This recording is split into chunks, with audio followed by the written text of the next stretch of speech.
मज्जन फल पेखियँ तत्काला, का कहों पिय बकौ मराला। सुनि आचरज करैं जन कोई, सतसंगति महिमा नहीं गोई। तुलसीदास जी लिखते हैं, इस तीर्थ राज में स्नान का फल तत्काल ऐसा देखने में आता है कि कौवे कोयल बन जाते हैं और बगुले हंस। यह सुनकर कोई आश्चर्य ना करे, क्योंकि सत्संग की महिमा छिपी नहीं है।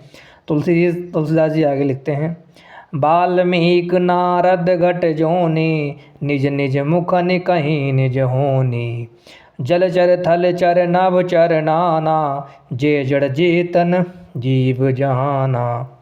वाल्मीकि जी, नारद जी और अगस्त्य जी ने अपने अपने मुखों से अपनी होनी जीवन का वृत्तांत कहा है।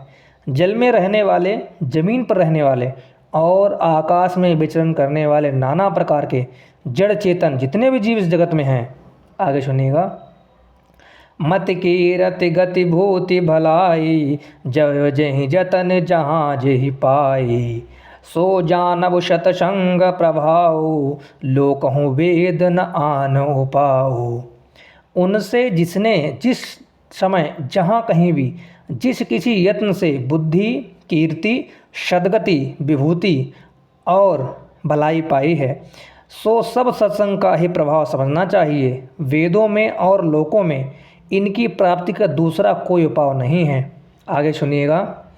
बिनु सत्संग विवेक न होई, राम कृपा बिनु सुलभ न सोई। शत शत सत्संगत मुदु मंगल मूला, सोई फल सिद्ध सब साधन फूला। तुलसीदास जी ने कितनी अच्छी बात लिखी है। सत्संग के बिना विवेक नहीं होता और श्री राम जी की कृपा से बिना वह सत्संग सहज में मिलता नहीं है। सत्संगति आनंद और कल्याण की जड़ है। सत्संग की सिद्धि प्राप्ति ही फल है और सब साधन तो फूल हैं। शत सुधिरहिं शत संगति पाई, पारस परस कुधात सुधाई। विधि बस सुजन कुसंगत परहीं, फनि मनि समनिज गुण अनुसरहीं। दुष्ट भी सत्संगति पाकर सुधर जाते हैं। जैसे पारस के स्पर्श से लोहा सुहावना हो जाता है, मतलब सुंदर बन जाता है, किंतु दैव योग से यदि कभी सज्जन कुसंगत में पड़ जाते हैं तो वे वहाँ भी सांप की मणि के सामने अपने गुणों का ही अनुसरण करते हैं।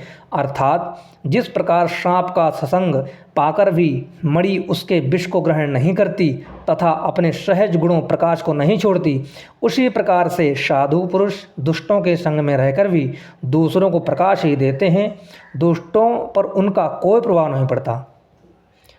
मंगल भवन या मंगल हारी, ध्रुवंश दशरथ अजिर बिहारी।